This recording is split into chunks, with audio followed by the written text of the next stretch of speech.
करोति विवर्जितमस्तु विधि वेदान्तम् अचञ्चन चिन्त सुनाति सनातं जिनातं अनन्तु मघोदं बहोदं लहेजन्महादं कुबेरं प्रेमं नमामि नमस्तु। श्रीमन् करुणासागर महाराज की जय। कैवलधाम की जय। विचलदासी महाराज की जय। श्री राम प्रियदास जी महाराज की जय। तपस्वी रघुराम महाराज की जय। सात केवल साहेब। सत्केवल साहेब, सत्केवल साहेब, सत्केवल साहेब।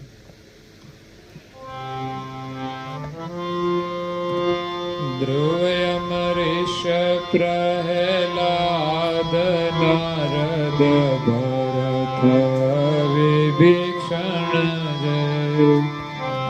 रुक्मांगदयाङ्गदयनिन भक्ति हनुमंत भजे।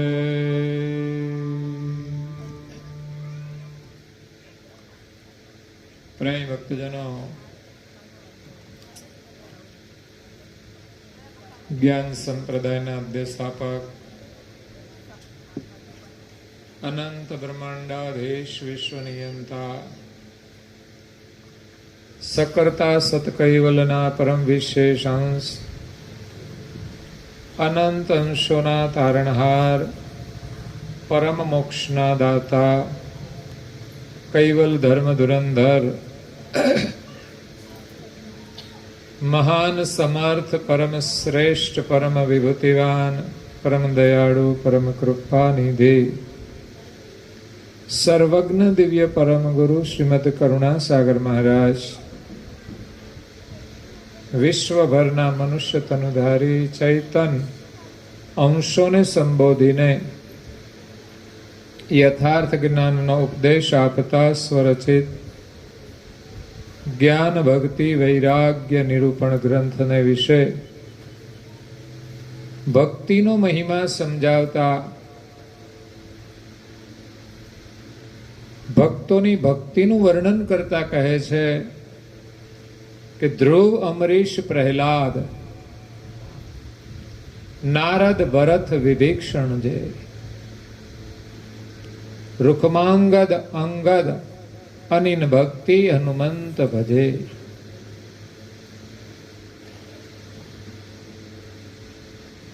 આજે આમ તો એકાદશી છે અને આવતીકાલે પણ એકાદશી છે.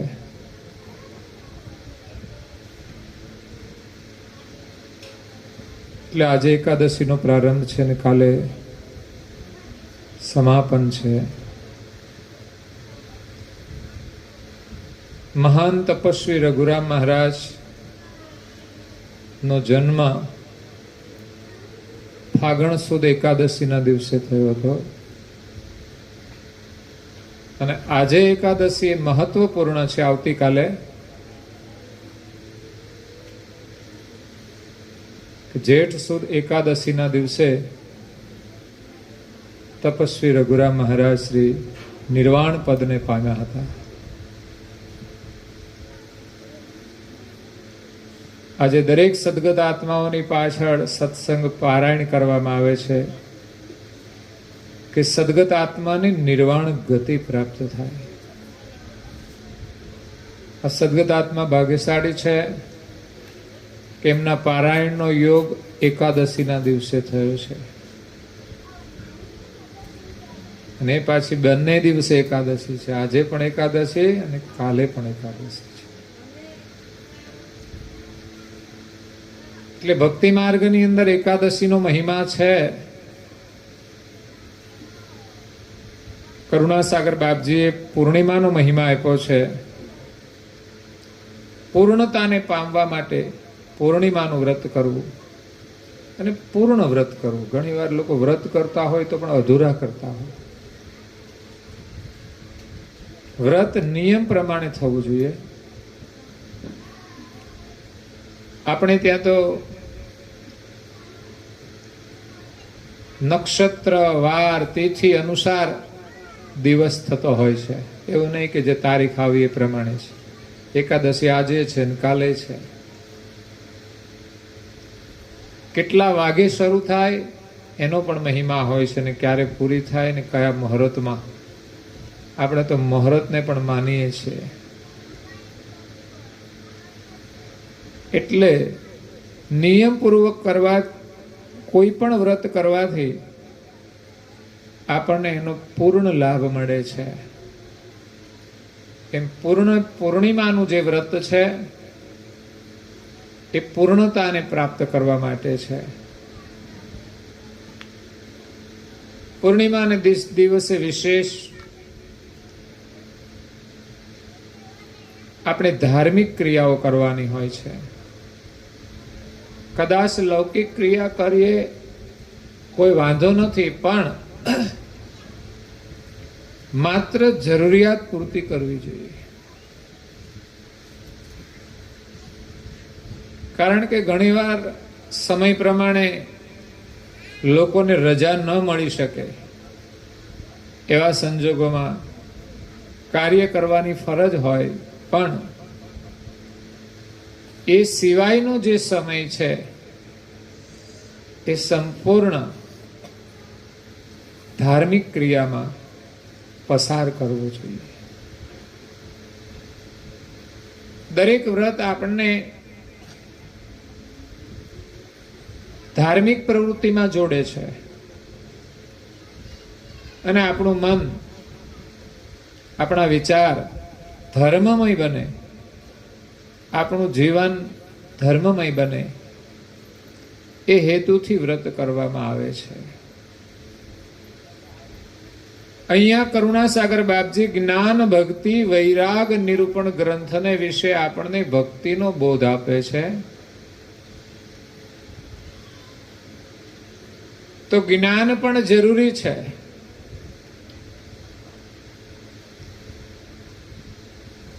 વૈરાગ પણ જરૂરી છે અને ભક્તિ પણ આવશ્યક છે. જ્ઞાન વિના ભક્તિ થઈ શકતી નથી અને વૈરાગ વિના ભક્તિની અંદર રસ આવતો નથી. કરીએ ખરા, પણ ક્રિયા થાય પણ એમાંથી રસ ના મળે. કારણ કે મન તો આપણું સંસારમાં જ ભટકતું હોય, પછી રસ કેવી રીતે મળે? જ્યારે સમજપૂર્વક વ્રત કરીએ અને મનમાં થોડો વૈરાગ ભાવ, મતલબ સંસારનો ભાવ છોડીને, મોહ છોડીને આપણે ધાર્મિક ક્રિયા કરીએ, ભક્તિ કરીએ, તો એમાંથી આપણને રસ મળે છે. ધાર્મિક ક્રિયા કરતા કરતા આપણે સંસારનું ચિંતન કરીએ તો એમાં રસ નથી રહેતો. સંસારની ક્રિયા કરતા કરતા ભગવત ચિંતન કરો તો રસ મળે છે, એમાં લાભ છે. પણ ધાર્મિક ક્રિયા કરતા કરતા સંસારનું ચિંતન નથી કરવાનું.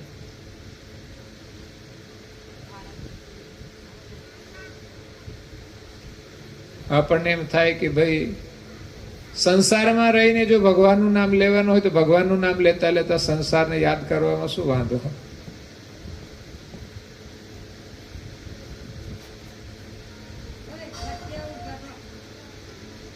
ભગવાનનું નામ લેતા લેતા સંસારનું સ્મરણ કરીએ તો ભગવત ભજન આપણું બગડી જાય છે અને સંસારનું કાર્ય કરતા કરતા આપણે ભગવત સ્મરણ કરીએ તો સંસારનું કાર્ય સફળ થઈ જાય છે. એટલે બંનેમાં અંતર છે. તો ભક્તિ કરવા માટે જ્ઞાન અને વૈરાગ બંનેની આવશ્યકતા છે. કરુણાસાગર મહારાજ શ્રીએ જ્ઞાન ઉપર વિશેષ ભાર આપ્યો છે. જ્ઞાન કે સમજણ વિના કોઈ કાર્ય કરવું જોઈએ નહીં. એટલે પરમ ગુરુએ તમામ પ્રકારની સમજણ પહેલા આપી છે. એટલે એમણે વ્રતનો પણ મહિમા આપ્યો છે.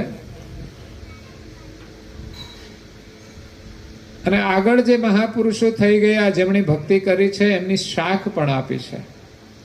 કારણ કે પરમ ગુરુ પ્રગટ થયા પછી એમના પહેલા જે ભક્તો થઈ ગયા, એમણે તો સગુણની ભક્તિ કરી છે, નિર્ગુણની ભક્તિ કરી છે. એટલે ભક્તિ કરવા માટે શાખ આપી છે સગુણ અને નિર્ગુણના ભક્તોને. ધ્રુવ, અમરીશ, પ્રહલાદ. ધ્રુવે બાલ્યકાળની અંદર ભક્તિ કરી. અમરીશ રાજા હતા. એની ભક્તિમાં એકાદશીના વ્રતનું મહત્વ હતું. એ વ્રત કરવામાં એટલા પાકા હતા. એમની ભક્તિનો મહિમા ચારે તરફ ફેલાયેલો હતો. એમને ભગવાનની ભક્તિમાં, પૂજામાં એટલો બધો રસ હતો કે રાજકાજનું કામ છોડીને એ આખો દિવસ ભગવત પરાયણ જ રહેતા હતા. રાજનું કાર્ય એમણે ભગવાનને સોંપી દીધું હતું.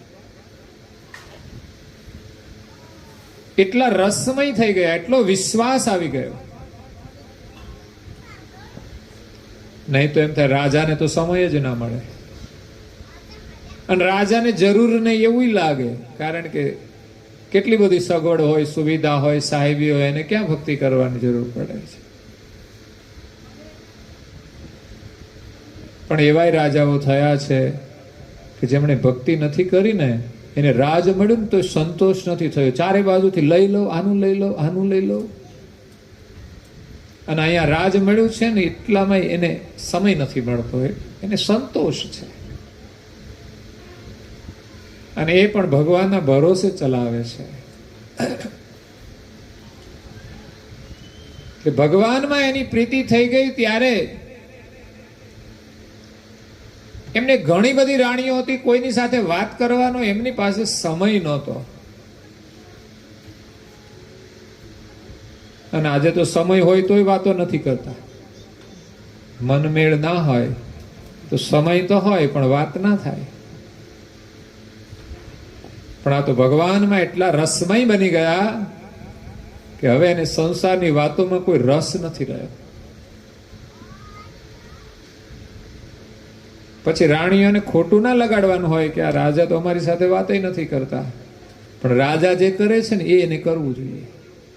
રાજા સૌને પ્રેરણા આપે છે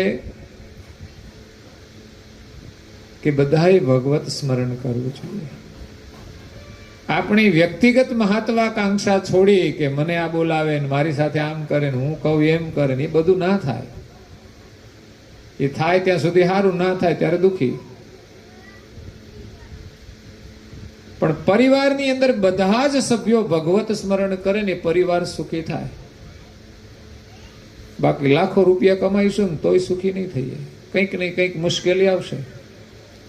પણ બધા લોકો ભગવત સ્મરણ કરશે તો મુશ્કેલી આવશે ને તોય ચાલી જશે. સમજ્યા? શાંતિથી ચાલી જશે. એને એમ થાય અહીં મારું તો કોઈ સન્માન જ નથી. કારણ કે દુઃખના સામું જુએ તો થાય ને, તો એ રોકાય.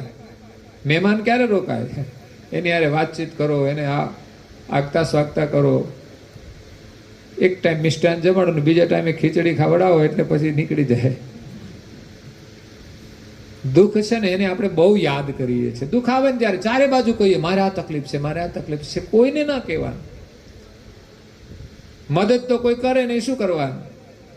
પણ આપણે ગાયા જ કરીએ છીએ એટલે દુઃખને મજા આવતી હશે, રોકાઈ જાય.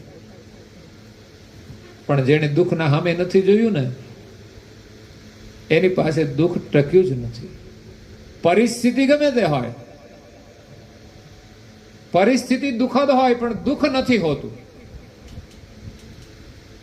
સમજવાનું એ છે કે પરિસ્થિતિ અને દુઃખ, આપણે પરિસ્થિતિને દુઃખ સમજીએ છીએ એટલે દુઃખી છીએ. પરંતુ પરિસ્થિતિ ગમે તે હોય છતાં પણ દુઃખ નથી, કારણ કે એની પાસે ભગવત સ્મરણનું સુખ છે. અને સુખ હોય ત્યાં દુઃખ નથી. સંસારમાં તો બધું ભેળસેળ વાળું હોય, ઘડીક દુઃખ ને ઘડીક સુખ. એમાં ક્યાં આપણને શાંતિ મળે? એટલે એવા રાજાઓએ ભક્તિ કરી છે તો આપણે પણ કરવી જોઈએ.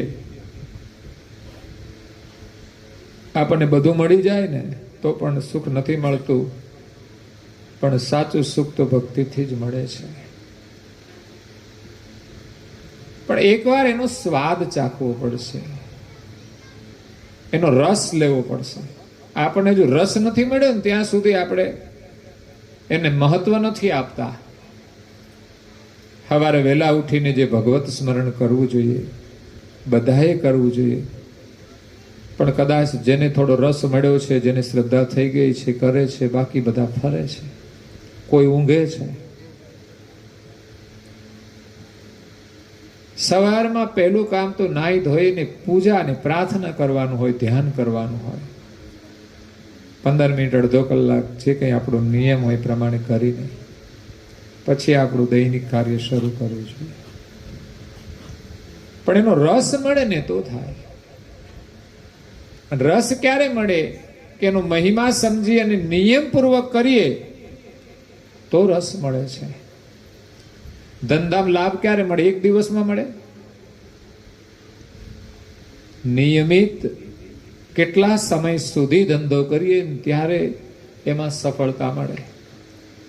નોકરી ક્યારે મળે? એક દિવસના અભ્યાસથી ના મળે. કેટલા વર્ષો અભ્યાસ કરીએ ત્યાર પછી એને સારી નોકરી મળે. એમ બહુ સમય નિયમના અભ્યાસથી આપણને એમાંથી રસ મળે છે. અને પછી આપણા માટે એ જીવન બની જાય છે.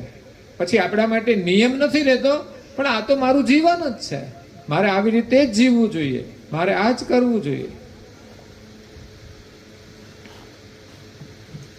ધ્રુવ, અમરીશ, પ્રહલાદે બાળપણમાં ભક્તિ કરી. એટલે બાળકોએ પણ ભક્તિ કરવી જોઈએ, યુવાનોએ પણ ભક્તિ કરવી જોઈએ, બુઝુર્ગોએ પણ ભક્તિ કરવી જોઈએ, વૃદ્ધોએ પણ ભક્તિ કરવી જોઈએ, ભાઈઓએ પણ ભક્તિ કરવી જોઈએ અને બહેનોએ પણ ભક્તિ કરવી જોઈએ. એવું નહીં ભજન માત્ર બહેનો જ કરે.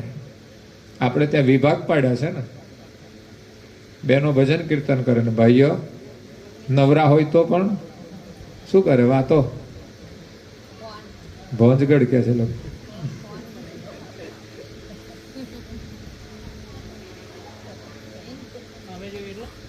ભાઈઓએ પણ કરવી જોઈએ અને બહેનોએ પણ કરવી જોઈએ, રાજાએ પણ કરવી જોઈએ અને રંકે પણ કરવી જોઈએ, અમીરે પણ કરવી જોઈએ અને ગરીબે પણ કરવી જોઈએ. એટલે જીવનની કોઈ પણ પરિસ્થિતિ હોય એમાં આપણે ભગવાનનું સ્મરણ કરવું જોઈએ. ધ્રુવ, અમરીશ, પ્રહલાદ, નારદ, ગ્રહસ્થીએ પણ કરવી જોઈએ અને બ્રહ્મચારીએ પણ કરવી જોઈએ. નારદજી બ્રહ્મચારી હતા, પણ પૂર્વ જન્મમાં સંતોની એમણે સેવા કરીને ત્યારે એને નારદનો અવતાર મળ્યો છે, ભક્તિનો અવતાર મળ્યો છે. નારદ મુનિ કીર્તન ભક્તિના પ્રણેતા હતા. નિરંતર એના હાથમાં વીણા હોય, એક તારાથી નારાયણ નારાયણ નિરંતર સ્મરણ કરતા હતા. એના જીવનમાં ચડાવ ઉતાર આવ્યા છે, પણ ભગવત સ્મરણથી એમાંથી આપણને રસ્તો મળે છે. ભરત, જ્યાં દેશના રાજા સતયુગની અંદર ભરત થઈ ગયા, જેના નામ ઉપરથી દેશનું નામ ભારત પડ્યું છે. એ પૃથ્વીપતિ રાજા હતા. ધર્મ સાથે એમને રાજ સંભાળ્યું. પછી ઘણી બધી રાણીઓ, ઘણા બધા છોકરાઓ હતા. રાજ મોટા દીકરાઓને સોંપીને એ પછી વનની અંદર નીકળી જાય છે, વાનપ્રસ્થ જીવનમાં. આપણા જીવનની આ પરંપરા છે, પણ આપણે ભૂલી ગયા છીએ. આપણે તો બાલ્યાવસ્થાની અંદર તો બાળપણમાં જાય છે ભણવામાં ને એમાં, પણ ગ્રહસ્થાશ્રમ છે 50 વર્ષે પૂર્ણ થાય છે, પણ આપણે તો 75 સુધી હાલે, જ્યાં સુધી જીવીએ ત્યાં સુધી ચાલે. ત્યાર પછી જે 50 પછી વાનપ્રસ્થ આવે, 51 જે આવે છે ને વન આવે છે, પણ એ વનમાં જાય ને પછી 60 પૂરા થાય ને એટલે 60 થઈ જાય, 61, 62. એટલે વનમાં જેવી રીતે જીવવાનું હોય ને એવી રીતે ઘરમાં જીવવાનું છે. પેલા તો વનમાં જતા હતા, પણ આ સમય એવો નથી કે વનમાં જઈ શકાય ને વનમાં રહી શકાય. અત્યારે તો દરવાજા ખુલ્લા રાખીને રહીએ ને તોય મુશ્કેલી છે. એમાં વનમાં ક્યાં જવું? અને વનમાં એક જાય બીજું કે મારે નથી આવવું, તમારે જવું જા. એ પણ મનમેળ નથી પતિ પત્નીમાં. પહેલા તો પતિ પત્ની જે હતા ને એના મનમેળ બહુ હતા, કે પતિ અને પત્ની બંને ભક્તિ કરતા હતા.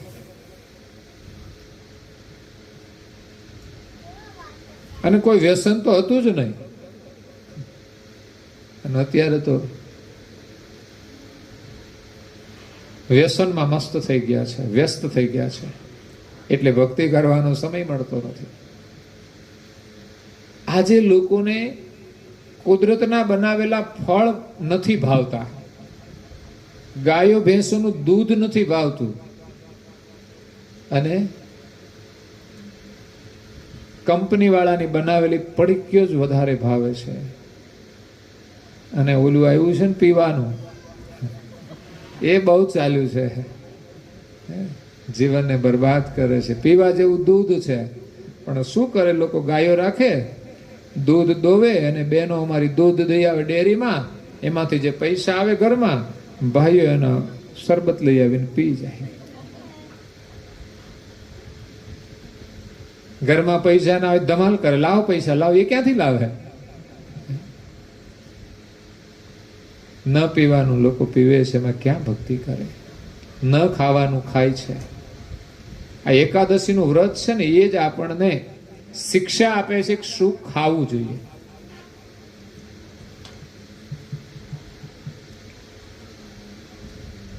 તો એકાદશીની વાત આજના પ્રસંગમાં પણ આવે છે. નારદ ભરત વિભીષણ રાવણના ભાઈ, એમનું નામ પણ પરમ ગુરુએ લખ્યું છે. એમની ભક્તિ પણ અદ્ભુત હતી. કારણ કે રાવણના રાજની અંદર રહેવાનું બહુ મુશ્કેલ કામ હતું, અને એમાં રામનું સ્મરણ કરવાનું એ એનાથી મુશ્કેલ હતું. કે રાવણ કહે એમ કરે ને તો રહી શકે, પણ વિભીષણ તો પરમ ભક્ત હતો રામનો, એટલે સત્યના માર્ગે ચાલવા વાળો હતો. અને લંકાની અંદર કોઈ ખોટું કરે તો એને સાચી સલાહ પણ આપવા વાળો હતો. માથા ભારે રાવણ. ઘણા લોકો કહે છે આ ભાઈ છે ને બહુ માથા ભારે છે, એનું માથું બહુ ભારે છે. એક ભાઈએ મને કહ્યું કે ભાઈ હું બહુ માથા ભારે છું. હો, મેં કીધું તમે માથા ભારે હોત, તમારું માથું તમારું ભારે તો તમારે ઉચકવાનું, મારે શું લેવાનું? તમે માથા ભારે હોય મારે શું ચિંતા? તમારું માથું ભારે હોય તમારે ઉચકવાનું. એમ રાવણ માથા ભારે હતો. કેમ? તો કે 10 માથા હતા એટલે માથા ભારે કહેવાય. એમાં દુનિયામાં એક માથા વાળા કેટલા માથા ભારે થયા છે?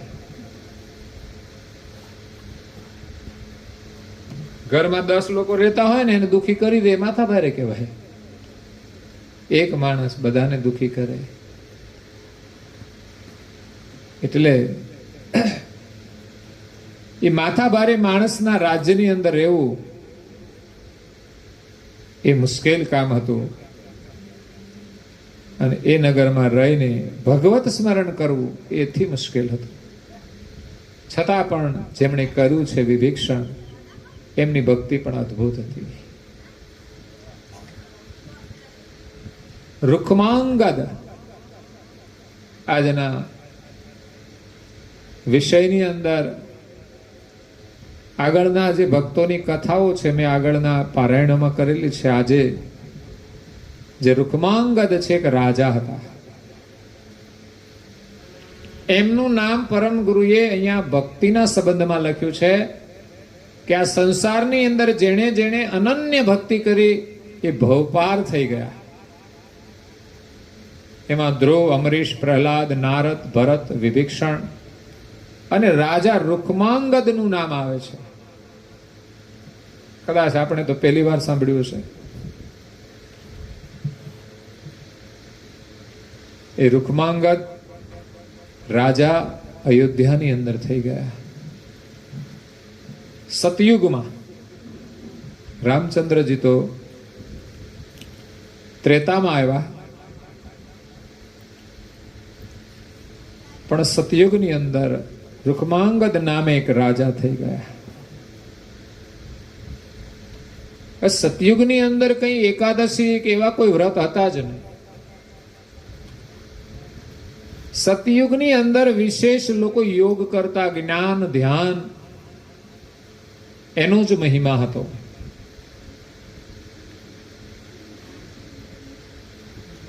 એટલે એકાદશીનું કોઈ નામ પણ સાંભળ્યું નહોતું. હવે રાજાના રાજ્યની અંદર સુંદર એવો બગીચો હતો. એટલા સુંદર પુષ્પો ખીલેલા હતા, એટલી સુંદર સુવાસ આવતી હતી, એટલી સુંદર એની શોભા હતી કે આજે પણ એવો બગીચો કોઈ બનાવે ને તો શહેરના બધા લોકો ત્યાં જાય. આજે તમે જો તો લોકો કાશ્મીર જાય છે ફરવા, કારણ કે જ્યાં વિશેષતા છે એ બધાને ગમે છે, સુંદરતા બધાને ગમે છે. અને ત્યાં જઈને એક કામ કરે, ફોટા પાડવા. સારી જગ્યા, સુંદરતા, સુંદર સ્થળ જોવે એટલે એમ કે ફોટો પાડી લો, સેલ્ફી લઈ લો.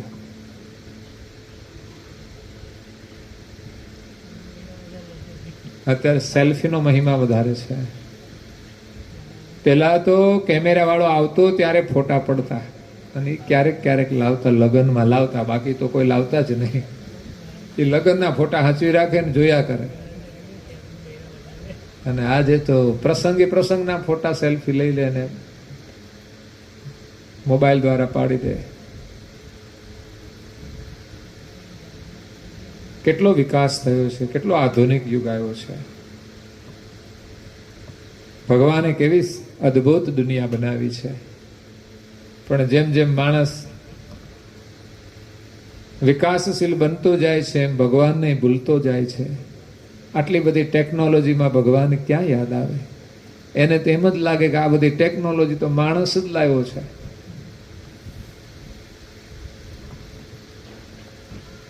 એ તો વિજ્ઞાન છે, પણ એની પાછળ જ્ઞાન એ પરમાત્માનું છે. જ્ઞાન હતું એટલે વિજ્ઞાન આવ્યું છે. જ્ઞાન ન હોત તો વિજ્ઞાનની કોઈ તાકાત નથી કે આ બધી શોધ કરી શકે. વૈજ્ઞાનિકોએ સંશોધન જરૂર કર્યું છે, પણ એ હતું એનું સંશોધન થયું છે. સૂક્ષ્મ રૂપે હતું, એને પ્રગટ કર્યું છે. પણ આખર તો લીલા પરમાત્માની છે, સર્જનહારની છે. કદાચ ભૌતિક જીવનની અંદર વર્તમાનમાં સુધારો થયો હશે. પેલા રાજાશાહી હતી ત્યારે પણ અદ્ભુત ટેકનોલોજી હતી. આજે કંઈક જુદી છે અને ભવિષ્યમાં પરિવર્તન થઈ જશે. પરંતુ પરમાત્માની જે ટેકનોલોજી છે ને, સૃષ્ટિની ઉત્પત્તિ થઈ ત્યારથી અંત સુધી રહેવાની.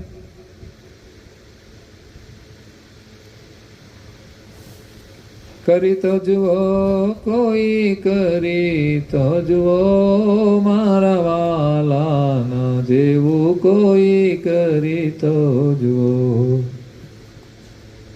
બાગ ને બગીચા મારા વાલાએ બનાવ્યા, એ ફૂલોમાં સુગંધ કોઈ ભરે તો જો મારા વાલાના, જેવું કોઈ કરી તો જુઓ. સુંદર આપણે કદાચ બગીચો બનાવીએ પણ સુગંધ કોણ આપે છે? એ તો પરમાત્માની પૂરેલી છે. નાળિયેરીના ઝાડ ઘણા ઊંચા દેખાય છે પણ એ ઉપર એટલું ઊંચે પાણી, એને પણ મીઠું મધુર, એ સૃષ્ટિની ઉત્પત્તિ થઈ ત્યારથી ચાલ્યું આવે છે. પરમાત્માની લીલા બહુ અદ્ભુત છે. તો અહીંયા વાત છે બગીચાની. રૂકમાંગદ રાજા અયોધ્યાની અંદર એના રાજમાં સુંદર એવો બગીચો છે. એની અંદર વિવિધ પ્રકારના સુંદર પુષ્પો ખીલે છે અને દરેક પુષ્પોની ભિન્ન ભિન્ન પ્રકારની સુગંધી છે. જોવાનો પણ આનંદ થાય અને સુગંધીથી આપણું મન પણ પ્રસન્ન થઈ જાય. તો આ સુંદરતા અને સુગંધિતતા એટલી બધી અદ્ભુત હતી કે એમના આકર્ષણથી સ્વર્ગની અપ્સરાઓ મૃત્યુલોકમાં એના બગીચામાં ફૂલ લેવા, એની સુગંધી લેવા આવતી હતી. એમાં ઉર્વશી નામ આવે છે.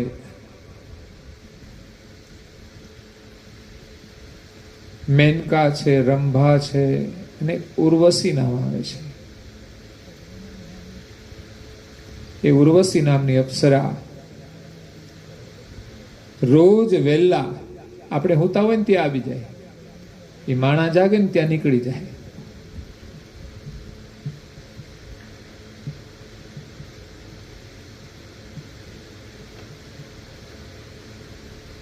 તો એ રોજ ફૂલો લેવા માટે આવે છે, સુગંધી લેવા માટે આવે છે. એમાં એક દિવસ એકાદશીના દિવસે આવી છે. એકાદશીના વ્રતનો મહિમા હોય છે કે દિવસે અન્ન ના લેવાય. 12 મહિનામાં 24 એકાદશી આવે, અજવાળી ને અંધારી.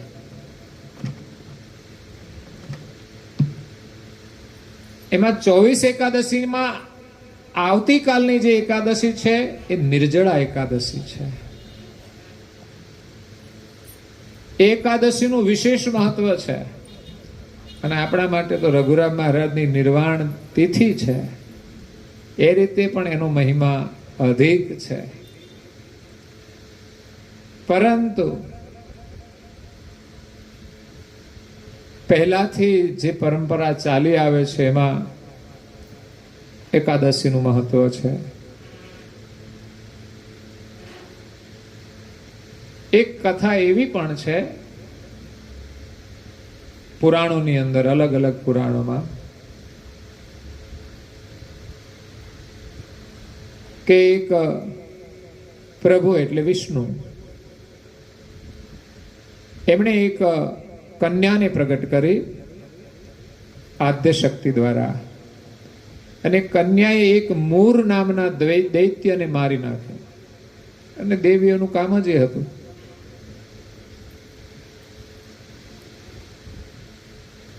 રાક્ષસોનો વધ કરવાનો. રાક્ષસ કોને કહેવાય? તો કે જે શરાબનું સેવન કરે એને રાક્ષસ કહેવાય. આપણે તો એમ માનીએ કે માથે શિંગડા હોય એને રાક્ષસ કહેવાય. આ તો એને બતાવવા પડે કે એને શિંગડા માથે ચિત્રમાં બનાવે ને, એ માણસની અંદર એવા લક્ષણ હોય છે કે શિંગડા નથી છતાંય બીજાને મારતા હોય છે. પછી હથિયારથી મારે કે હાથથી મારે. પ્રાણીને હાથ નથી એટલે એને શિંગડા આપ્યા છે એટલે શિંગડાથી મારે, પણ માણસને તો હાથ આપ્યા છે પણ એ પશુના જેવું કામ કરે. શિંગડા મારતા હોય એટલે એના માથે શિંગડા બતાવવામાં આવે છે કે આ રાક્ષસ કહેવાય. રાવણ હતું તો માણસ જ. 10 માથાની વાત આવે, પણ હુવે કેવી રીતે 10 માથામાં? તો મનમાં પ્રશ્ન તો થાય. પણ એની અંદર દુર્ગુણો રૂપી, દોષ રૂપી 10 માથા હતા. એમાં અહંકાર એ મુખ્ય હતો.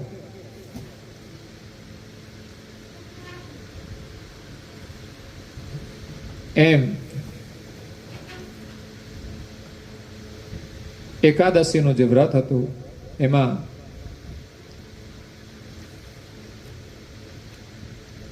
દેવીનું જે કાર્ય છે ને એ રાક્ષસોનો વધ કરવાનું છે. અને રાક્ષસો એ છે જે માંસાહારનું સેવન કરતા હોય, જે શરાબનું સેવન કરતા હોય, એ રાક્ષસમાં આવતા હોય છે. જેનું કાર્ય રાક્ષસ જેવું હોય, તો એવા લોકોનો આ દુનિયામાં વધ કરવાનો છે. તો એ સમયે એવા માથાભારે રાક્ષસો થતા હતા, જેના વર્ણન આપણે પુરાણોમાં સાંભળીએ છીએ. તો એ જે દેવી પ્રગટ થઈ, જે કન્યા, એનું નામ હતું એકાદશી. અને એમણે રાક્ષસોનો વધ કર્યો. એ એકાદશીના દિવસે કર્યો એટલે એ દેવીનું નામ એકાદશી પડેલું. અને પછી એમનું બધા વ્રત કરતા હતા. હવે એકાદશીના દિવસે ઉર્વશી આ મૃત્યુલોકમાં આવે છે પુષ્પો લેવા માટે. એ દિવસે એકાદશીનો દિવસ હતો. પણ શાસ્ત્રોમાં લખ્યું હશે કે એકાદશીના દિવસે રીંગણા નહીં ખાવાના, એટલે આવતીકાલે રીંગણા નહીં ખાવાના. તો શાક મેન તો રીંગણાનું જ હોય છે.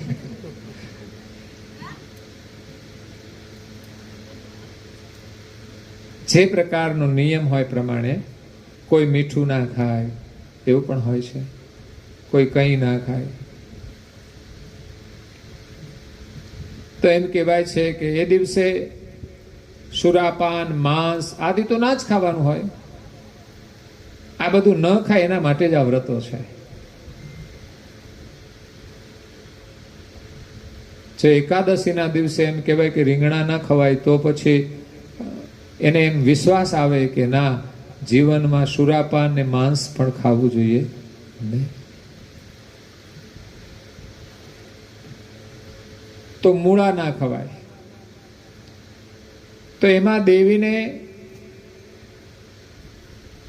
એક કાંટો વાગી ગયો રીંગણીમાંથી. એટલા બધા કોમળ પગ કે રીંગણીનો કાંટો વાગી ગયો. એટલે દેવી એ ખાધું નહીં કશું, પણ એના પગમાં એ કાંટો ખૂંચ્યો તો પણ એનું પુણ્ય ક્ષીણ થઈ ગયું. એ દિવસે નિષેધ વસ્તુનું સેવન કરવાથી આપણી શક્તિ ક્ષીણ થાય છે, પુણ્ય ક્ષીણ થાય છે. તો એ અપ્સરાનું પુણ્ય ક્ષીણ થઈ ગયું. એટલે એ બગીચામાંથી પાછી સ્વર્ગમાં ના જઈ શકી. એટલે દુખી થઈ ગઈ કે હવે હું શું કરીશ. અહીંયા તો મૃત્યુલોકના લોકો તો કેવા ભયંકર હોય છે, હે? આવી સુંદરીને જોઈને પાછળ પડી જાય, એને મોટો ભય હોય છે.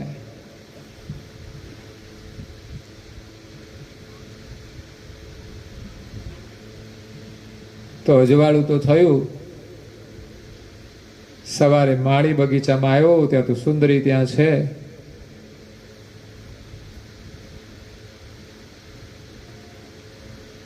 એમણે વાત કરી. ત્યારે બગીચાનો માળી તે અયોધ્યાના જે રાજા રૂકમાંગદ છે એને જઈને વાત કરે છે કે આપણા બગીચામાં એક સુંદરી આવી છે સ્વર્ગમાંથી. ત્યારે રાજા માળીની વાત સાંભળી અને બગીચામાં આવે છે. અને એ અપ્સરાને જોઈને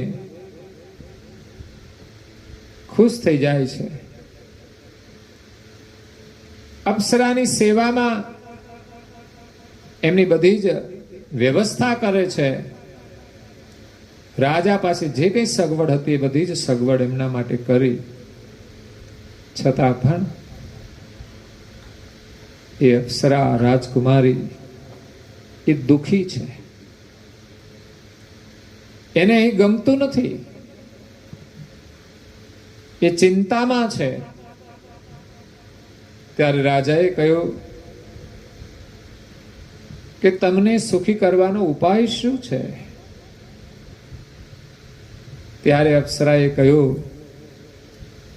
કે આપના બગીચામાં તો હું અવારનવાર આવું છું, પરંતુ ગઈકાલે એકાદશી હતી અને એ દિવસે રીંગણાના સેવનનો નિષેધ છે અને મારા પગમાં એનો કાંટો વાગી ગયો તો મારું જે સ્વર્ગનું પુણ્ય હતું એ ક્ષીણ થઈ ગયું, એટલે હું સ્વર્ગમાં ન જઈ શકી. હવે આપ કૃપા કરીને મને સ્વર્ગમાં જઈ શકું એના માટે કોઈ ઉપાય કરો. તો રાજા કહે છે એનો શું ઉપાય કરીએ? તો અપ્સરાએ જ બતાવ્યું કે જેમણે ગઈકાલે એકાદશીનું વ્રત કર્યું હોય એનું પુણ્ય એ સંકલ્પ કરીને મને આપી દે તો હું જઈ શકીશ. આટલું બધું પુણ્ય છે, બોલો. એકાદશીનું પુણ્ય સ્વર્ગમાં જવાની શક્તિ ધરાવે છે, પણ એ સમય હતો ને એ રીતે વ્રત હતું. આપણા વ્રતમાં તો પાછી કેટલી ક્ષતિ હોય. પૂર્ણિમાનું વ્રત કર્યું હોય પછી કોઈની સાથે ગપ્પા મરાય, આપણે તો બધું કોઈની સામે ગુસ્સો કરાય, એવું નહીં માત્ર ફરાર કરીને જ એકાદશીનું વ્રત કરવાનું હોય. આખો દિવસ સંપૂર્ણ ભગવત સ્મરણમાં પસાર થાય, એવી રીતે આપણે વ્રત કરવાનું હોય છે. અને વ્રતનો ઉદ્દેશ જ એ છે કે આપણે વિશેષ ભગવાનનું સ્મરણ કરીએ પ્રવૃત્તિના માધ્યમથી. એટલે ભોજન ઓછું કરી દીધું, એની ઝંઝટમાંથી બહાર નીકળી જવાનું, તૈયાર ફળ ખાવાના, પણ આપણને તો ગમ્યું નહીં. પાછું ફળાહાર કરવાનું તો ક્યાં ગમે છે? આપણે તો કંઈક નવું જ કરીએ છીએ. ફળનો આહાર નથી કરતા, રાંધેલું જ ખાઈએ છીએ. આપણને રાંધેલું જ ભાવે છે. લ્યો, રાંધેલું ખાવાની આદત પડી છે ને એટલે ઉપવાસના દિવસે રાંધેલું શોધી કાઢ્યું. આ ફરાળ કેળા સફરજન એ બધું નહીં દેખાતું ફરાળમાં. અને રાજગરાનો શીરો કરે, પૂરી કરે, બટાકાની હુકી ભાજી કરે, મોરીઓ કરે, અને બધું ફરાળી મળે. અત્યારે તો લોકો બહાર ગયા હોય ને એવો વ્રતનો દિવસ હોય ને તો પછી રસ્તામાં ક્યાંક ઊભી રાખે ગાડી અને હોટલમાં જાય તો કે ફરાળી પીઝા મળે છે, ફરાળી સેવડો મળે છે, બધું ફરાળી મળે. આ તો ફરાળી છે તો કે દાબો. એટલે હવે મજા પડે ને લોકો વ્રત કરવાની. એટલે કે છે કોઈએ વ્રત કર્યું હોય એકાદશીનું એનું પુણ્ય મને આપી દે તો હું સ્વર્ગમાં જઈ શકું. રાજા કે એકાદશીનું નામ જ આજ સાંભળ્યું છે, જેના નામની કોઈને ખબર નથી પછી વ્રત કરે કેવી રીતે? કારણ કે અહીંયા તો સતયુગમાં બધા યોગ કરે, ધ્યાન કરે, એટલે અહીંયા એકાદશીની કોઈને ખબર જ નથી.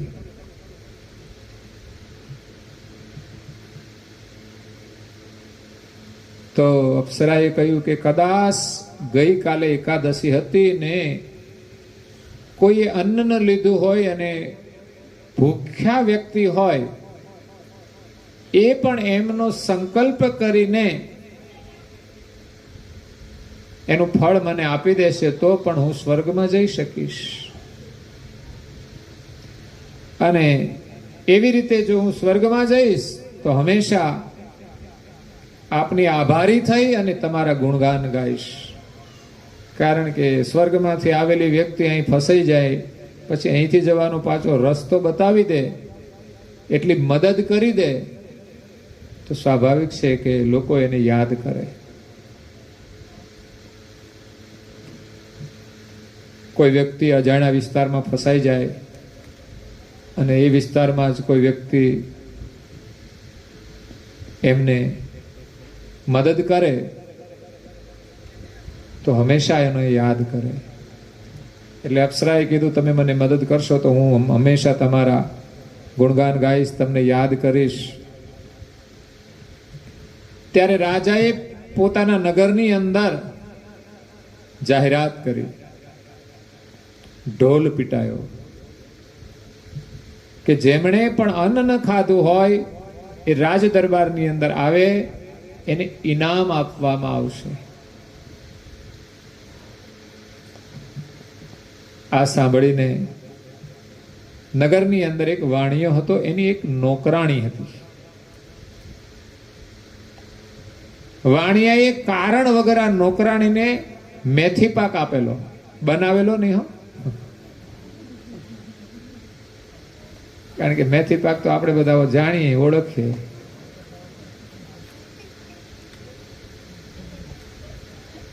મેથીના લાડુ બનાવે છે લોકો, પણ આ તો મેથી પાક. ઘણી વાર બેનો છોકરાને આપતા હશે કદાચ. હે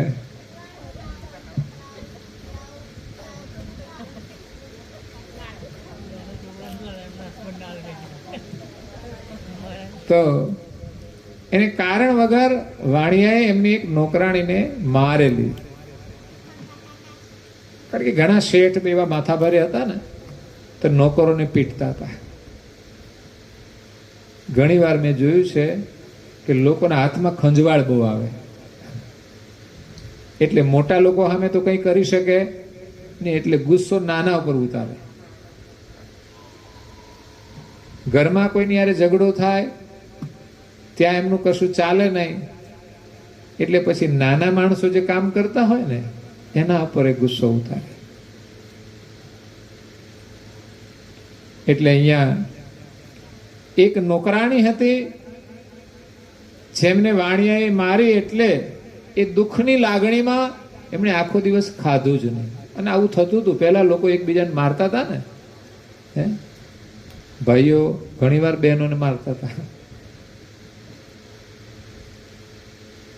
તો બહેનો શું કરે, આખો દિવસ ઉપવાસ કરી લે. તો એવી રીતે આ નોકરાણીએ આખો દિવસ ખાધું નહીં, ભૂખીને તરસી એમ જ પડી રહી, આખી રાત એમ જ દુઃખી થઈને એમણે વિતાવી. અને એ ખબર પડી તો એ રાજમાં આવી અને એમણે પોતાની વાત કરી કે આવી પરિસ્થિતિ હતી એટલે મેં ખાધું નથી. અને રાજાએ એ નોકરાણી પાસે સંકલ્પ કરાવી દીધો અને એ પુણ્ય અપ્સરાને આપી દીધું. તો અપ્સરા એ સ્વર્ગમાં ચાલી ગઈ. આપણે પણ નથી માનતા, જે સદગત આત્મા હોય એના પાછળ એકાદશીઓ કરતા હોય છે. ઘણીવાર લોકો જીવતા હોય ને બહુ દુઃખી હોય ને તો એકાદશી માને કે આનો જીવ જલ્દી જાય તો હું એકાદશી કરીશ.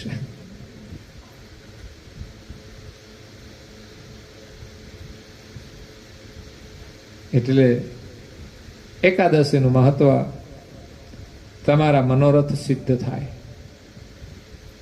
પૂર્ણ રીતે કરવામાં આવે તો ખરેખર એમ કહેવાય છે અષ્ટસિદ્ધિ નવનિધિ તમામ પ્રકારની મુક્તિ એ પ્રાપ્ત કરાવવા વાળી છે. એટલે અપ્સરા તો ચાલી ગઈ, પણ રાજાને એકાદશીમાં વિશ્વાસ આવી ગયો કે આ એકાદશીનો મહિમા તો અદ્ભુત છે.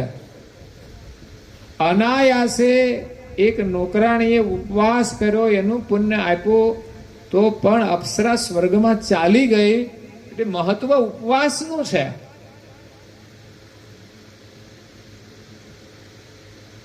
વ્રતના દિવસે શું કરવાનું હોય તો ઉપવાસ, પણ આપણે ભૂખ્યા તો રહેતા જ નથી. અને કે અમે ઉપવાસ કર્યો છે. ખાઈને ઉપવાસ, ભરપેટ ખાઈને ઉપવાસ. એટલે ઘણીવાર લોકો પૂર્ણિમા કરતા હોય કે એકાદશી હોય તો અમારા ખાસ ભાઈઓને હું કહું, તમે વ્રત કરો છો? તો હા, વ્રત તો કરીએ ને. એક ટાઈમ જમીએ, એક ટાઈમ ઉપવાસ કરીએ. મસાલા તો કહીએ તો ખાવાના.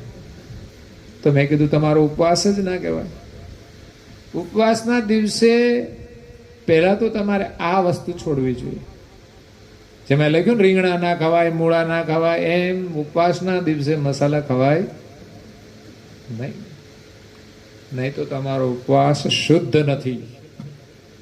આપણે ત્યાં ખાવાની વસ્તુ માટે પણ જો ઉપવાસ કરતા હોઈએ તો નિષેધ વસ્તુને તો તે દિવસે સંપૂર્ણ છોડવી જોઈએ.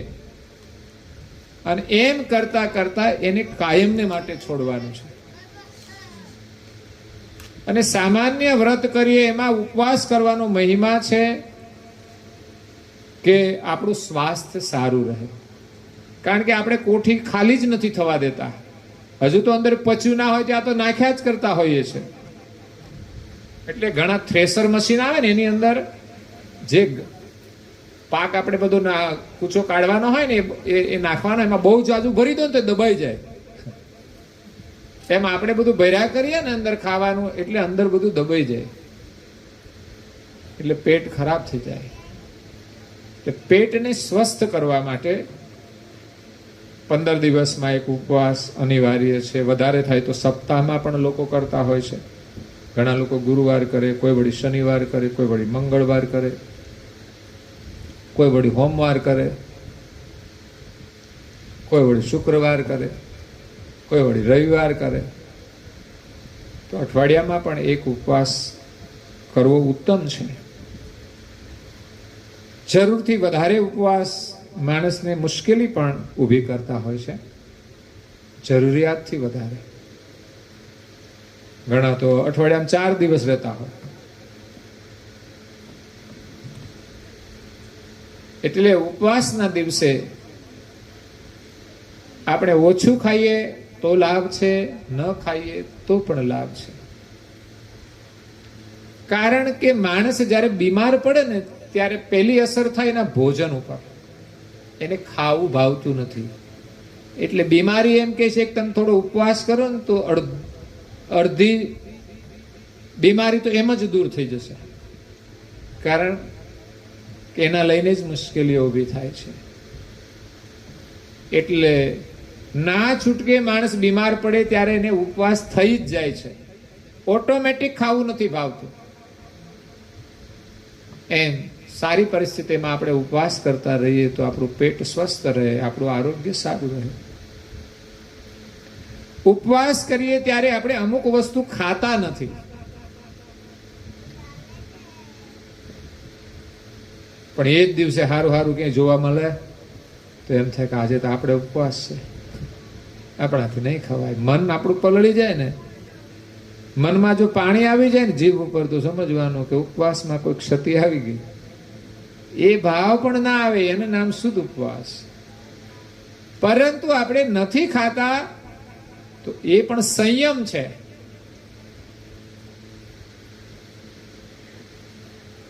તો જે દિવસે વ્રત હોય તે દિવસે આપણી ઈચ્છા પ્રમાણેનું ન મળે તો પણ ચાલે, અને ખાવાનું જોઈએ એ પ્રમાણમાં ઓછું મળે તો પણ આપણે ચલાવીએ છીએ. તો ઉપવાસ આપણને એવા સંસ્કાર આપે છે કે કોઈ દિવસ રનિંગમાં પણ આપણને ખાવાનું ન મળ્યું હોય ત્યારે એકાદશીની કે પૂર્ણિમાની સમજ રાખીને સ્વીકારી લેવું. નહીં તો લોકો અડધો કલાક મોડું થાય ને જમવાનો તો અકળાઈ જાય. રોટલી ઠંડી થઈ જાય તો એ ગરમ થઈ જાય. એ ભાઈ સાહેબ આવે ત્યારે ગરમ ગરમ રોટલી ખાતા હોય, પણ અડધો કલાક મોડું થાય તો પણ અકળામણ ન થાય, એના માટે આ ઉપવાસ છે. એટલે રાજાને એકાદશીના વ્રતમાં વિશ્વાસ આવી ગયો કે એકાદશીના વ્રતમાં બહુ જ શક્તિ છે. સ્વર્ગમાં જવાની શક્તિ છે. એટલે રાજાએ તો જાહેરાત કરી દીધી કે મારા રાજ્યની અંદર દરેક લોકોએ એકાદશીનો ફરજિયાત ઉપવાસ કરવાનો છે. આપણે ઘરમાં કોઈ આવો અમલ કરે કે ચાલો બધા આ કરવાનું છે? આપણે એમ કે દરેકને પ્રાર્થના કરવાની છે, એમાંય અડધા તૈયાર થશે ને અડધા નહીં થાય. તાર કરવું હોય તો કર, અમારા વતી તું કરી લે. મોટા ભાગે એવું ચાલે છે. સારું કામ પણ આપણે કરવા તૈયાર નથી. પરિવારમાં બધાએ કરવું જોઈએ, છતાં બધા સ્વીકારતા નથી.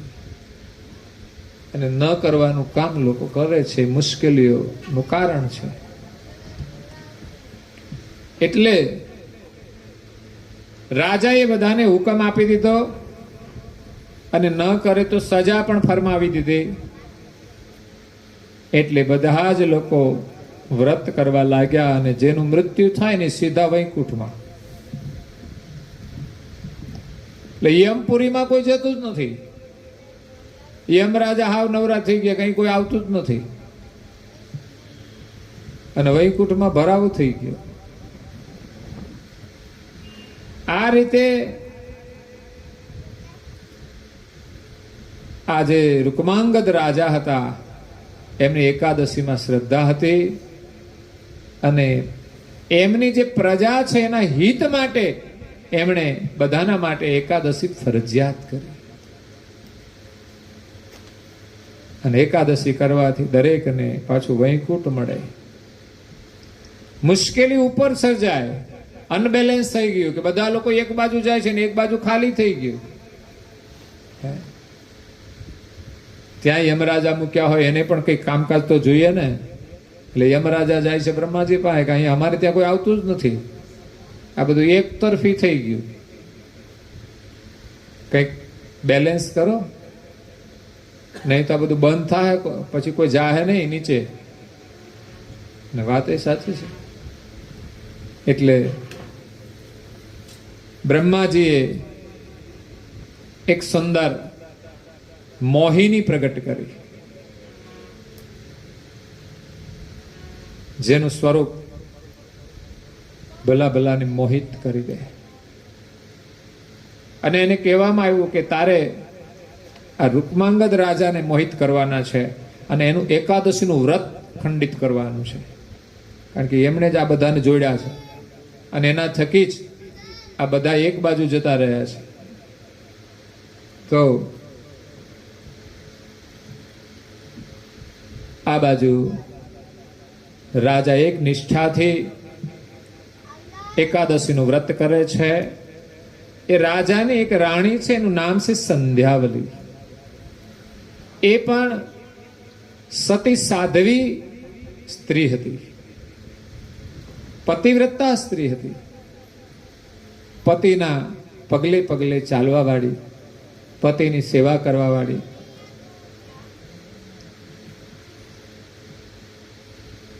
એક દિવસ રાજા જંગલની અંદર વિચરણ કરવા માટે જાય છે.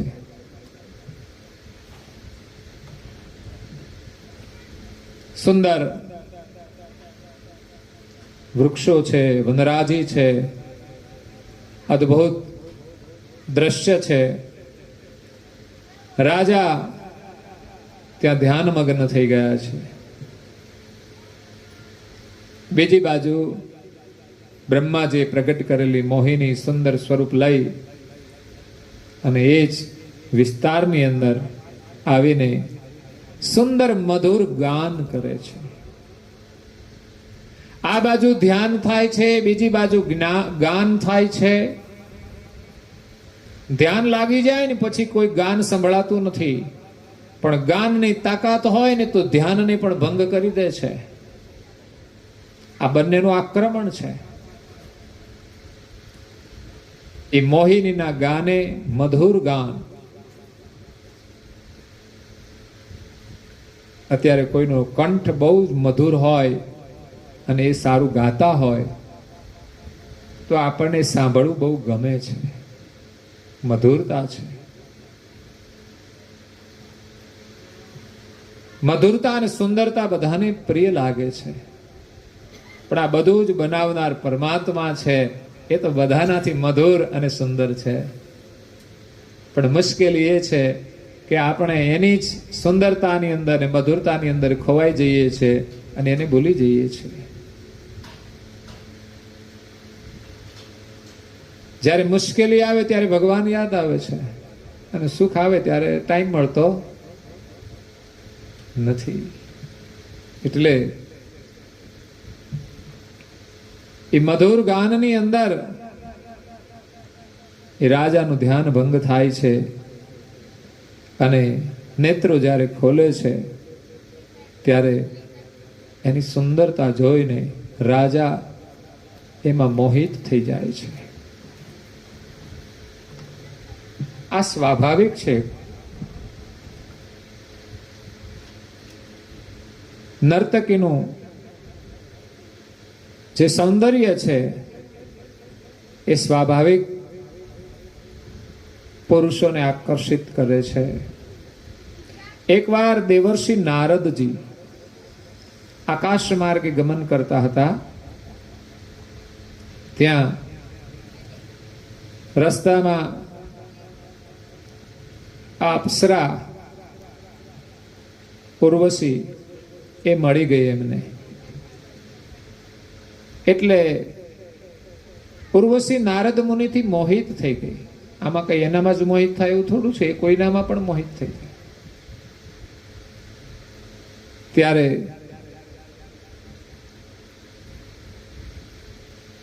એમણે કહ્યું કે તમે મારી સાથે લગ્ન કરી લો. પણ નારદ મુનિ તો એને કહે છે કે ના, તારી સાથે લગ્ન નથી કરવા. પણ અપ્સરા એમ કહે છે કે મારામાં કેટલી બધી સુંદરતા છે,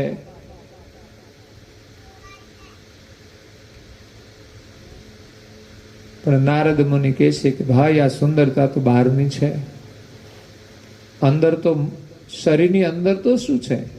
હાડકા, માંસ, મળ મૂત્ર થી આ ભરેલું છે. એટલે જ્ઞાન દ્રષ્ટિએ જોવે તો કોઈ મોહ નથી શરીરમાં, પણ માત્ર બહારથી જ માણસ જોવે તો એનું આકર્ષણ છે, અદ્ભુત છે. ત્યારે એના આકર્ષણથી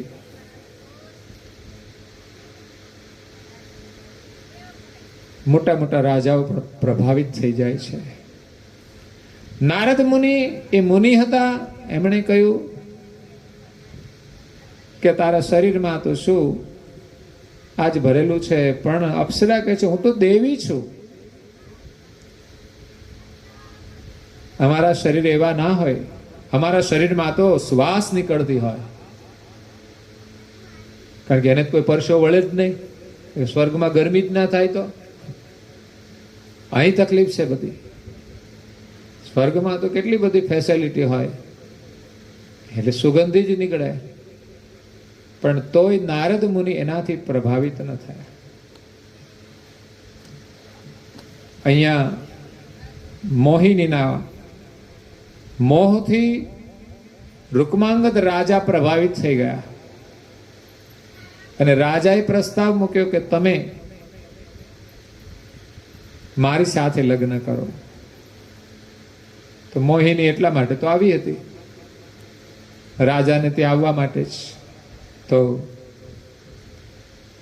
એમણે કહ્યું કે હું આવું તો ખરી, પરંતુ હું કહું એમ તમારે કરવું પડે. રાજા મોહાંધ બની ગયો હતો, એટલે પછી તો હાજ પાડી દે, કઈ વાંધો નહીં, તું કે એમ કરીશ, બીજું શું. એટલે એ મંદરાચલ પર્વત ઉપર રાજા ધ્યાન કરતા હતા. ત્યાંથી મોહિની સાથે એ અયોધ્યાની અંદર એને લઈને આવે છે. ત્યારે એમના ઘરમાં રહેલી જે સંધ્યાવલી હતી, પત્ની પતિવ્રતા, એ પણ એનો આદર કરે છે. રાજા એમની સાથે લગ્ન કરીને આવે છે અને કહે છે કે આ ની સાથે મેં લગ્ન કર્યા છે. તો રાજાની પૂર્વ રાણી છે એ પણ એનો આદર કરે છે. રાજાને એક દીકરો હતો ધર્માંગદ, એ પણ આદર કરે છે. આ નાની મમ્મી આવી, એમ બે મમ્મી હોય ને, મોટી મમ્મી નાની મમ્મી. પહેલા આવી હોય મોટી મમ્મી, બીજી આવે નાની મમ્મી. પહેલાના રાજાઓને અનેક રાણીઓ હતી એટલે સ્વીકાર્ય હતી. ત્યારે એનો આદર કર્યો. એ મોહિની આવ્યા પછી એકાદશી આવી. એકાદશીના દિવસે રાજાએ વ્રત કર્યું છે અને એ જ દિવસે મોહિનીએ પ્રસ્તાવ મૂક્યો કે તમે આ એકાદશીનું વ્રત છોડી દો. રાજાની કેટલી નિષ્ઠા હતી! આખા નગરને એ એકાદશીનું વ્રત કરાવે છે, એટલી એમની નિષ્ઠા હતી. જેના કારણે કોઈ નરકમાં જ નથી જતું, બધા સ્વર્ગમાં. અને આપણને અહીં સ્વર્ગ મળી જાય તો આપણે ક્યાંય જવું નથી, પણ અહીં કોઈ રહી શકતું નથી, ગયા વિના છૂટકો નથી. ગમે તેટલી સુવિધાની સગવડ કરીએ પણ બધું છોડવું તો પડશે જ. પરમ ગુરુ કહે છે તમારે કાયમને માટે રહેવું હોય ને તો કૈવલ ધામમાં આવો, બાકી તો ક્યાંય તમને કાયમી રહેવા મળશે નહીં. દેવલોક પણ છોડવા પડશે, સ્વર્ગ પણ કાયમ તો નથી જ.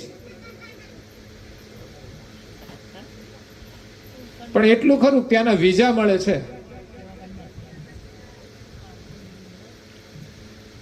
અને નરકના તો કોઈને વિઝા જ નથી લેવા પડતા. પાકિસ્તાનમાં જવા માટે વિઝા લેવા પડે? આપતા હોય તો કોઈ ના લે. પણ જ્યાં સુખ છે, સંપત્તિ છે, સમૃદ્ધિ છે, જ્યાં વિકાસ છે, ત્યાં માર્કેટ હોય છે વિઝા લેવાની. એમ કૈવલ ધામમાં જવું સહેલું નથી. રઘુરામ મહારાજને પૂછો કેવી રીતે વિઝા મળ્યા. આપણા જ ગામની અંદર જન્મેલ વર્ષો પૂર્વે એક વિભૂતિ આપણને ખબર પણ નહીં હોય કે જે કલ્યાણના માર્ગે જવા નીકળી જાય છે અને કેવી ત્રેતાયુગના જેવી તપસ્યા કરે છે. આપણે તો એમ માનીએ કે પેલા ઋષિમુનિઓ હતા એ તપ કરતા હતા. આજે કળિયુગમાં એવું થાય, પણ આ તો કળિયુગની અંદર કરી બતાવ્યું છે. એટલે રાણીએ કહ્યું કે એકાદશીનું વ્રત તમે છોડી દો. રાજાના માટે આ તો મહા મુશ્કેલ હતું. રાજાએ કહ્યું કે તમે બીજું કંઈ પણ માગી લો, પણ એકાદશીનું વ્રત છોડવું મારા માટે મુશ્કેલ છે. રાજાની એકાદશીમાં નિષ્ઠા કેવી હતી, એના પ્રાણ છૂટી જાય પણ એકાદશી ના છૂટાય, એવી નિષ્ઠા હતી. એટલે રાણી પાસે એમણે બીજી માગણી કરાવી. ત્યારે રાણીએ કહ્યું કે તમારું જો એકાદશીમાં નિષ્ઠા સાચી હોય તો તમારો દીકરો જે ધર્માંગદ છે ને, તમને બહુ પ્રિય છે ને, એનું માથું કાપીને મને આપી દો. બોલો, આવી કસોટી હતી ભક્તિની અંદર. પણ રાજા એકાદશીમાં નિષ્ઠા રાખવા વાળા હતા. તેમને તલવાર ઉપાડી, એક કામ ન કરું પણ બીજું તો હવે મારે કરવું જ પડશે, કારણ કે રાણીને વચન આપેલું છે. જેવી તલવાર કાઢીને માથું કાપવા જાય છે, ત્યાં જ એના ઈષ્ટદેવ પ્રગટ થઈ જાય છે અને એનો જય જયકાર થાય છે કે ભાઈ આને એકાદશીનું વ્રત છોડાવવું અઘરું છે, એ બધું જ આપવા તૈયાર થઈ જશે. એકાદશીનું વ્રત છોડાવવું કઠિન છે. એટલે એવી એકાદશી, આપણી એકાદશી તો જો મુશ્કેલી આવે ને તો છૂટી પણ જાય, સમજ્યા? બાકી તો નિષ્ઠા કેવી હોય વ્રતમાં એ અહીંયા આપણને સમજવા મળે છે. આવી પ્રબળ નિષ્ઠા હોય આ તો એકાદશીનું વ્રત આપણું સફળ થાય અને આપણા મનોરથ પણ પૂરા થાય. તો એ રીતે આ રાજાની ભક્તિ અદ્ભુત હતી એકાદશીના વ્રતની. આજે એકાદશી છે, આવતીકાલે પણ એકાદશી છે. રાજાને એક દીકરી હતી.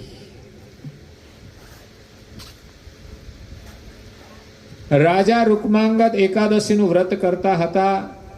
આખા નગરને એકાદશીનું વ્રત કરાવતા હતા. તો એના પરિવારમાં પણ એ સંસ્કાર હતા. એમાં એમની એક દીકરી હતી, એની નિષ્ઠા પણ રાજાના જેવી જ હતી.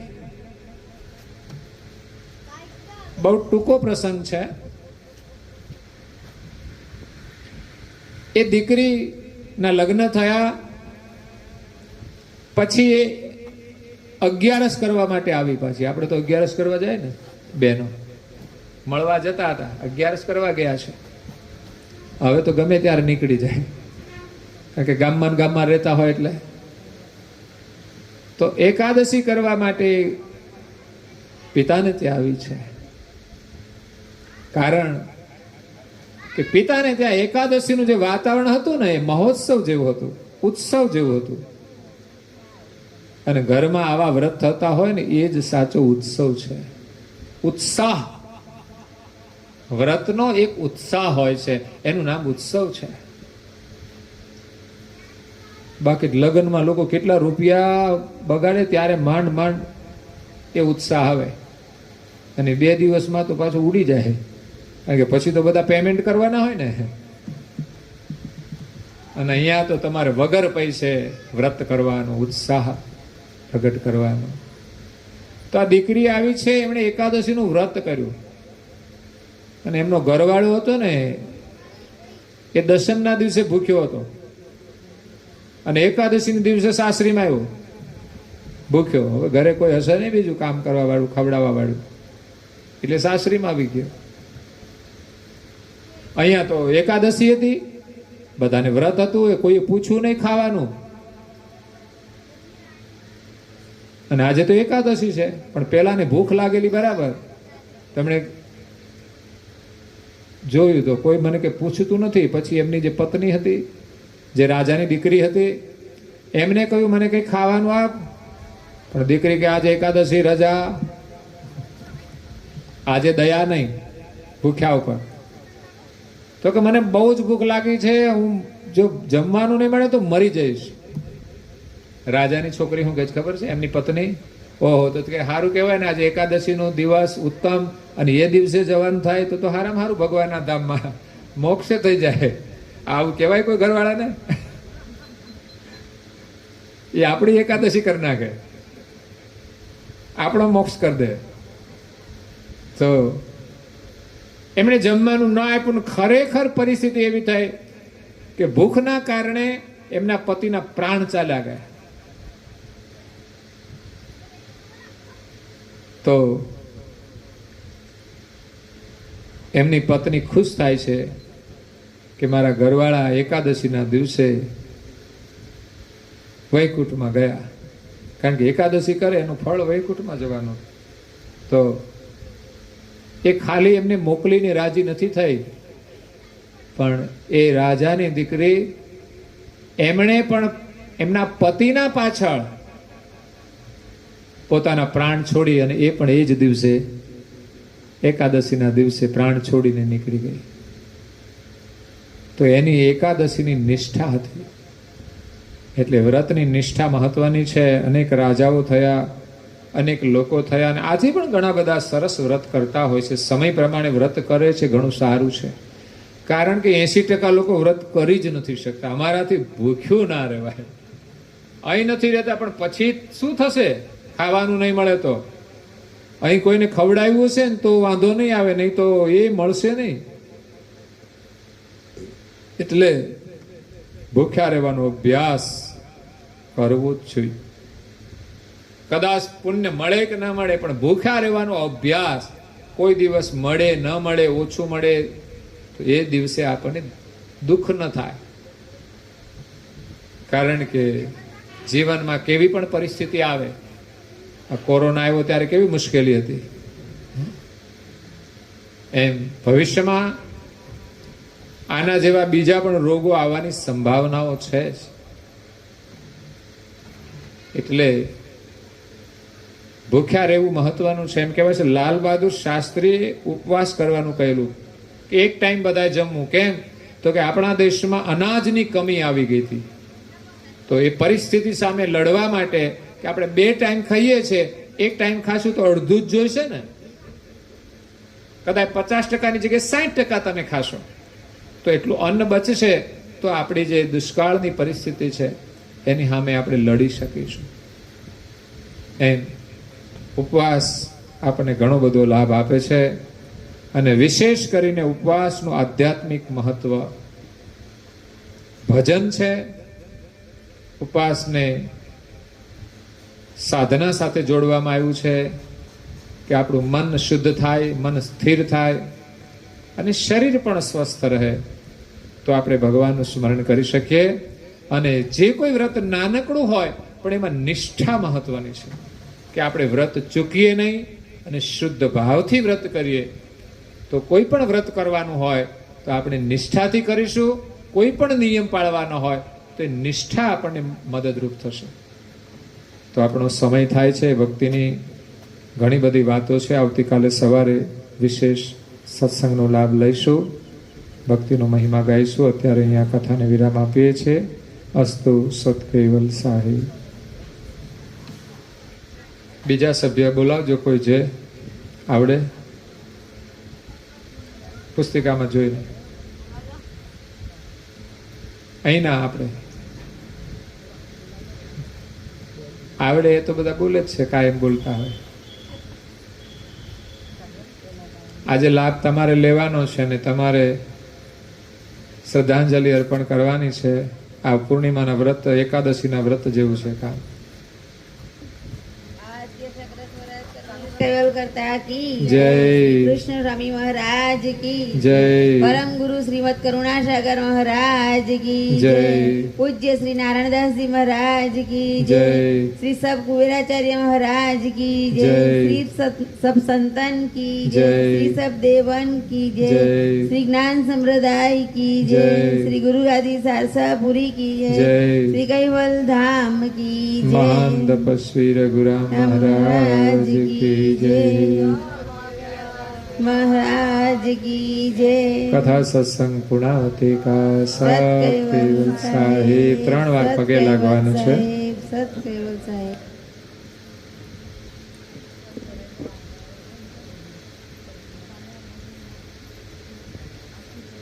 કૈવલ અંશો સત કૈવલ સાહેબ. બાજુ બાજુ સૌને